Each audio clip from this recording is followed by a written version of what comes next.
Hello, good morning, જય સ્વામિનારાયણ. કેમ છો? Welcome back to my new blog.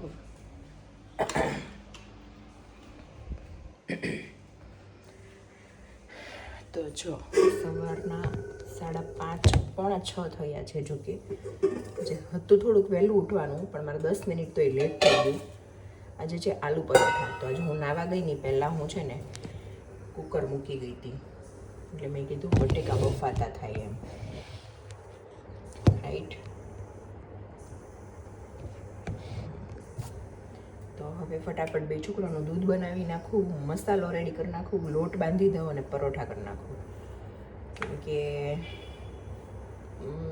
1.5 કલાક છે મારા પાસે, 5:45 થયા છે, તો 6:30 સુધી તોય થઈ જશે. વોટર બોટલ ને બધું ભરી દઉં. જે છોકરા ઉઠાડો એટલે બે રેડી થઈ જાય ને બધું કરે ત્યાં મારે તોય પતી જશે, વાંધો નહીં આવે. તો ચલો હું મારું કામ ચાલુ કરી દઉં.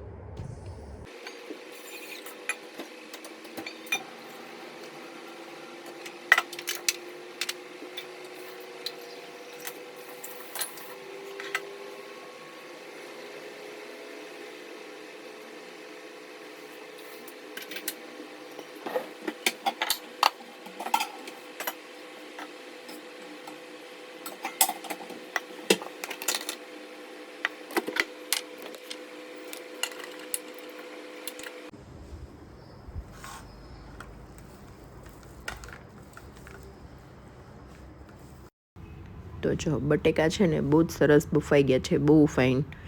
અને અત્યારે બટેકા સારા આવે છે, તો એનો મસાલો એકદમ ફાઇન બને છે. તો બધા બટેકા મેશ કરી નાખ્યા છે. હવે એમાં નાખવાનું છે મીઠું, પછી થોડા પ્રમાણમાં હિંગ, લાલ મરચું. આજે હું આદુ મરચાંવાળા નથી બનાવતી, એટલે લાલ મરચું નાખ્યું છે, ધાણા જીરું, હળદર અને થોડો ગરમ મસાલો. પછી ઉપર લીલા ધાણા અને લીંબુ સ્વાદ પ્રમાણે. આમચૂર પાવડર પણ નાખી શકો છો. પછી બધું સરસ મિક્સ કરી દેવાનું. નોર્મલી હું છે ને આદુ મરચીવાળા કરતી હોઉં છું, પણ જો કે પીસેલું ફ્રીઝમાં પડ્યું હતું, પણ મેં કીધું સાદા મસાલાવાળા કરી નાખું તોય ચાલે. અને બેવને આલુ પરાઠા ગમે એવા હોય તો એ ભાવે જ છે.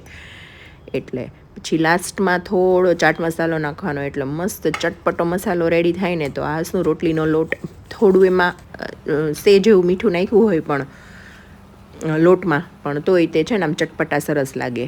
પછી અહીંયા મારી એક મિસ્ટેક એ થઈ ગઈ કે મને એમ લાગ્યું કેમેરામાં, કેમ કે સવારે એક તો ટાઈમ ઓછો હોય શૂટ કરવા માટે, તો મને લાગ્યું કેમેરામાં સરસ આવે છે. મેં એવી રીતે એંગલથી મૂક્યો હતો, પણ મને નહોતી ખબર કે નથી સરખો વિડીયો આવતો. તો કાંઈ નહીં, આજે ચલાવી લેજો. પછી નેક્સ્ટ ટાઈમ હવે જ્યારે હું આલુ પરાઠા બનાવીશ ને ત્યારે પ્રોપર રેસીપી આપીશ સરખી. તો આ છે ને ઉપર જો મેં તોડીને મૂક્યું, તમે જોયું હોય તો એવી રીતે જ્યારે પોટલી વાળીએ ને ત્યારે ઉપરથી જે વધારાનો લોટ હોય ને કાપી લેવાનો. એમ કે જો એ લોટ ત્યાં પેલું ગોયણું કરી નાખશું ને તો છે ને એ પછી ખાઈએ ને ત્યારે ત્યાં લોટ બહુ લાગે. એટલે એ ઉપરથી બધું પોટલી બનાવીને લઈ લેવાનો, કાઢી લેવાનો એક્સ્ટ્રા લોટ, એટલે બહુ જ ફાઇન બનશે. બસ હવે જો હળવા હળવા હાથે વણવાનું ચાલુ કરી દીધું છે. એને છે ને બે સાઈડ ઉલટાવીને વણવાનું, એટલે શું એક સાઈડથી પતલા ન થઈ જાય અને મસાલો ક્યાંયથી છે ને બહાર આવવાની બીક ન લાગે. ફરીથી એકવાર કહી દઉં છું, સોરી, હું એડિટિંગ કરું છું ને તો મને પોતાને દેખાય છે કે મારા હાથ સિવાય કાંઈ નથી દેખાતું. એટલે હવે ફરીથી જ્યારે બનાવીશ ને ત્યારે હું પ્રોપર કેમેરો રાખીને સરખું બતાવીશ, તો શું આઈડિયા આવે કે કેવું બન્યું છે એમ. પણ તોય જો કે થોડું દેખાય છે, એટલે આજનો દિવસ ચલાવી લેજો. અને જો હું આજે આલુ પરોઠાવાળો વિડીયો કાઢી નાખત ને તો મારી આખી લિંક તૂટી જતી હતી વિડીયોની, એટલે પછી રાખ્યું છે.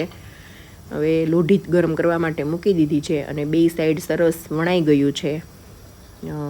નહીં પતલું નહીં જાડું એવું કરવાનું. તો બસ હવે લોઢી થોડી ગરમ થાય ને એટલે એમાં પરાઠું નાખી દઉં અને શેકી નાખું. આજે છે ને મેં પરાઠા મતલબ કે તેલમાં હું શેકીશ. નોર્મલી ઘરે જ્યારે હોય ને, સાંજે કર્યા હોય ને ડિનરમાં, ત્યારે અમે ઘી કે બટરમાં કરીએ છીએ. પણ છોકરાઓને છે ને ટિફિનમાં લંચ બોક્સમાં છે ને ચોંટી જાય ને, એટલે એ એમ કે, અને ક્રિસ્પી ન રહે. પછી બપોર થાય ને ત્યાં માખણમાં છે ને થોડા લૂઝ થઈ જાય છે, એટલે તેલવાળા બહુ ફાઇન આમ ક્રિસ્પી રહે. ઉપરનું જે પડ હોય ને એ હમણાં હું તમને આગળ શેકું ને એટલે બતાવું. અહીંયા બીજું પરાઠું રેડી કરવા માંડી છું. પણ બસ આજે આ કેમેરાની થોડી મિસ્ટેક થઈ ગઈ કે સરખું પ્રોપર એંગલ નથી આવતું, અને હું પછી લેફ્ટી છું એટલે બધું લેફ્ટ હેન્ડથી કરું ને તો થોડું મારો હાથ નડિયા કરે છે વારે વારે. પણ કાંઈ નહીં, હવે બીજી વાર કરીશ ને ત્યારે મેં આગળ કીધું એમ સરખો કેમેરો રાખીને સરખું પ્રોપર બતાવીશ. અગેન કહી દઉં છું કે જો આવી રીતે જ્યારે પોટલી વાળીએ ને ત્યારે ઉપરનો એક્સ્ટ્રા લોટ હોય ને, જે એક્સ્ટ્રા લોટ એ કાઢી લેવાનો, એટલે ત્યાં લૂંટનું આમ બહુ ભેગું ન થાય. બસ પછી એને છે ને જો આવી રીતે બતાવું છું હું, જો આમ પેક થઈ જશે, અને આવી રીતે સરખું એકદમ પ્રોપર ફિનિશિંગ દઈને પછી વણવાનું સ્ટાર્ટ કરવાનું. એટલે છે ને ક્યાંયથી ફાટવાનોય ડર ન રહે અને મસાલો બહાર આવવાનોય ડર ન રહે. એકવાર મસાલો બહાર આવી ગયો ને વેલણને ચોંટી ગયો ને પછી વણતા જ નહીં ફાવે, અને પછી છે ને 4-5 પરાઠા હોય ને તો એ પૂરા કરવામાં થાકી જઈએ. એટલે હવે હું તમને થોડું ક્લોઝઅપ બતાવું છું નજીકથી, કેમેરાનું એંગલ થોડું ચેન્જ કરીને. હમણાં બસ બે સાઈડ પછી આગળ પાછળ બધી સરસ તેલ નાખીને શેકી લેવાનું છે. તમે ઘી કે બટરમાંય શેકી શકો છો. હું ઘરે બનાવું ને ત્યારે હું ઘી બટરમાં જ બનાવું છું, પણ આજે ટિફિનમાં દેવું હતું ને એટલે મેં તેલમાં બનાવ્યા છે. કેમ કે તેલ, ઘી, માખણ બધું જ શરીર માટે જરૂરી છે. એટલે પછી કોઈ ખોટી એમ કમેન્ટ ન કરતા કે તેલમાં શેકેલા ન દેવાય. ટિફિનમાં બટરવાળા છે ને થોડા પોચા પડી જાય છે ને એટલે મેં તેલમાં શેક્યા. જોઈ નાખી ઉપરનું પડ તમે જોઈ શકો છો તેલથી કે કેટલું સરસ ક્રિસ્પી બની ગયું છે. જો એનો ક્લોઝઅપ લુક છે. અને છે ને સ્ટફિંગ બરાબર થયું હોય ને એટલે પરાઠું ફૂલે જ. જો આખું ફૂલી ગયું છે. સ્ટફિંગ મતલબ અંદર સરસ આમ ફીલ થયું હોય ને તો ફૂલે, અને જો ઉપરનું ક્રિસ્પી બી દેખાય છે અને બહુ સરસ બની ગયું છે. તો આ એક પરાઠું રેડી. ટોટલ મારે 3 કરવા છે. 1 દીવા લઈ જશે અને 2 પૃથ્વી લઈ જશે, કેમ કે ખાસા એવા મોટા છે પરાઠા, એટલે દીવાને 1 બહુ થઈ જાય અને પૃથ્વીને 2 જોઈએ, કેમ કે દીવાને લોકોને શેર નથી કરવાનું હતું અને પૃથ્વીની લોકો શેર કરે છે, તો પૃથ્વીને 2 આપું છું. ઘણા મોટા છે જો કે, પણ તોય ચાલશે 2. આ બીજું પરાઠું છે, એ બી ફૂલીને સરસ થઈ ગયું છે. જો તમે જુઓ મસ્ત બની ગયા છે.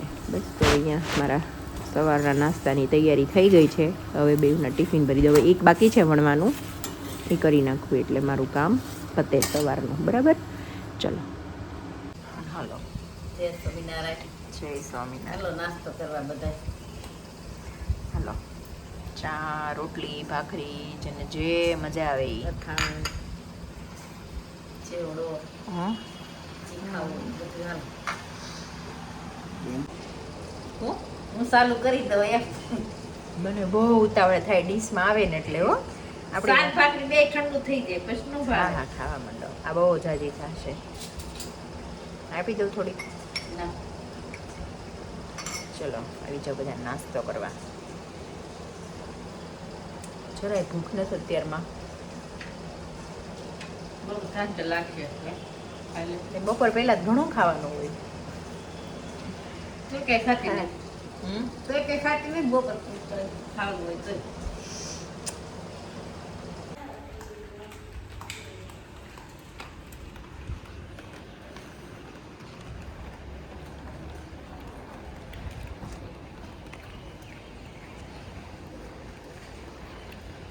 વિવેક, આ ભાઈ ગાડી કરે છે તો તમે કોને કીધું છે? હા, બહુ મસ્ત કરે છે અત્યારે જે કરે છે ને.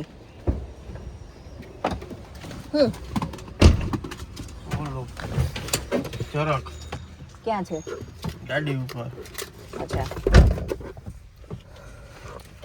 અત્યારે જે ભાઈ ગાડી સાફ કરે છે ને 1 નંબર ગાડી કરે છે. જૂનું એક્ટિવાય કરે છે. 2 બતાવ્યા છે. મારું તો ક્લીન હોય છે, જૂનું મેં ચેક નથી કર્યું, આજ કરી લઉં.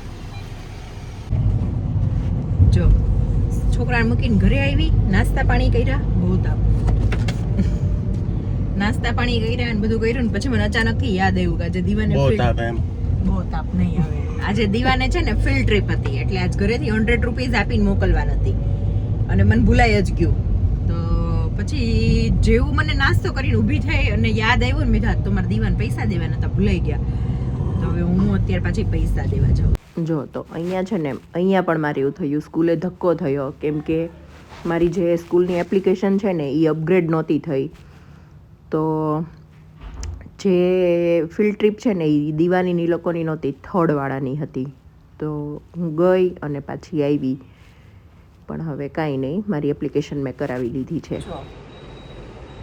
છોકરાને સ્કૂલે મોકલી દીધા, પછી પાછું દીવડીને પૈસા ભૂલી ગઈ હતી, ઈ દઈ આવી. વિવેકનું મગનું શાક ને રોટલી કરીને ટિફિન ભરી દીધું, અને હું મમ્મી બે બેઠા જો. કામ થોડું ઘણું પડ્યું, થોડું ઘણું પડ્યું છે, થોડું ઘણું થયું છે, પણ નો પ્રોબ્લેમ, કામ તો હોતા ही रहेगा. जब भी मन करे बैठने का तो बैठ जाओ, सोने का तो सो जाओ, बस में काम करो,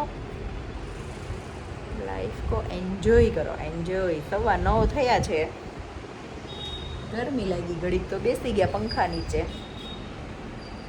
હવે છે ને કોકને ફોન લગાડીએ, કોક ફોન ઉપાડે ને તો એક બે કામ ફટાફટ પતી જાય. દમુબા હશે ને હવે. દમુ બાદ કે નવરા નો ખી જાય પછી તો કોને એ કે પોતે કાનમાં ભૂંગળા ભરાવીને વાતું કરવા માંડે ને બે હાથે હકાવતી હોય, અમારે શું કરવું? કોકને કરીએ, હાલો. કોણ નવું ક્યારે રોતા માસીને લગાડું. તમારી શિક્ષકની કામ હોય એને અત્યારે ન હોય, એને 11 વાગ્યા પછી કામ હોય, બધા ઉઠે મોડા એને.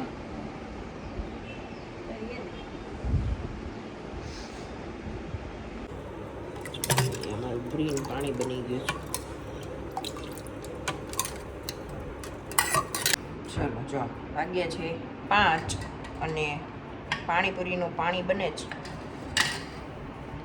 કોથમીર સુધારે તો થોડીક લઈ આવીએ. બોલો બા,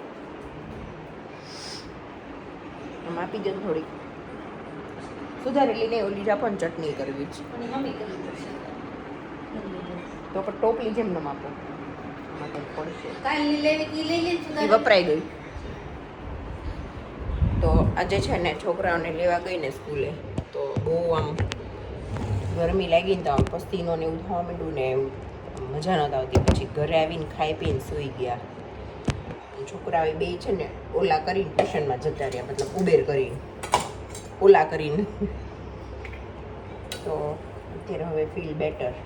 હું આ પાણીપુરીનું પાણી કરી નાખું, ખજૂર આંબલી પલાળી દઉં, એ બધું કરી પછી બેને લઈ આવું.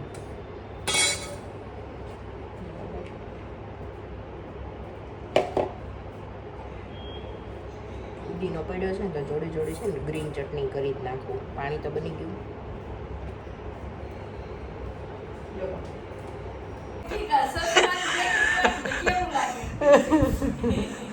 મમ્મી ને હું ખડી પડ્યા જ્યારે અમને ખબર પડી કે મારા દીવે ચશ્મા જમાવા મૂક્યા.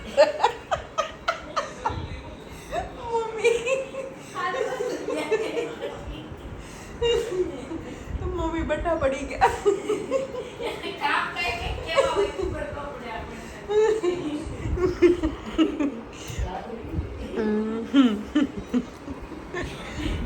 ક્યારેક છે ને, ક્યારેક આમ એમ થાય કે દીવડીને એક નાખું, અને ક્યારેક આવું કરે ને ત્યારે એટલું હસવું આવે. અને મને એમ થાય આ બધું જ્યારે હું રેકોર્ડ કરું ને ત્યારે મને એમ થાય કે મારી દીવા મોટી થશે ને ત્યારે એ જોશે કે હું કેવા કેવા કાંડ કરતી હતી. એમ ચશ્મા જમાવા મૂક્યા હતા ફ્રીઝરમાં. એ હું હમણાં બરફ લેવા ગઈ ને ચટણી માટે, બરફનો ગાંગડો, આઈસ ક્યુબ, ત્યારે મને ખબર પડી. મમ્મી મેં કીધું, મમ્મીને મેં કીધું આમાં તમે શું જમાવા મૂક્યું? કે મેં કાંઈ નથી મૂક્યું, મેં બહાર કાઢ્યું ને મેં ચશ્મા.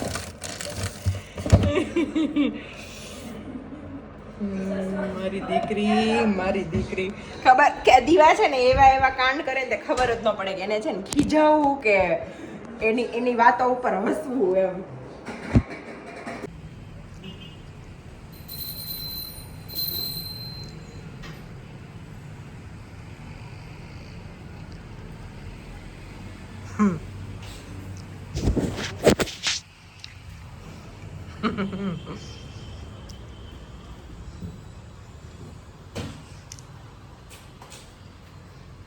જો પૃથુભાઈ હમણાં ક્રિકેટ રમવા ગયા હતા ને, વિનર કેમ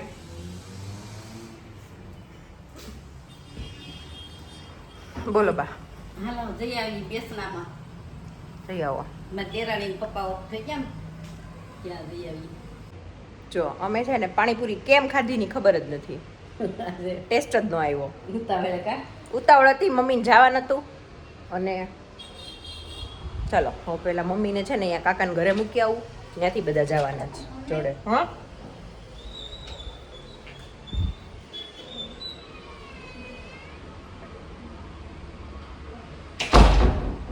એવું નહીં શો કરવા દઉં, મને કઈ કાનમાં કહેવાય એવો તો. ચાલો હું મૂકીને આવો દીકો. બાય, જય સ્વામિનારાયણ. જો મમ્મીને મૂકી આવી ને પછી ઘરે આવીને એટલી પવન એટલો છે ને એટલી ધૂળ ઉડી હતી ને તો મારે નાવું જ પડ્યું.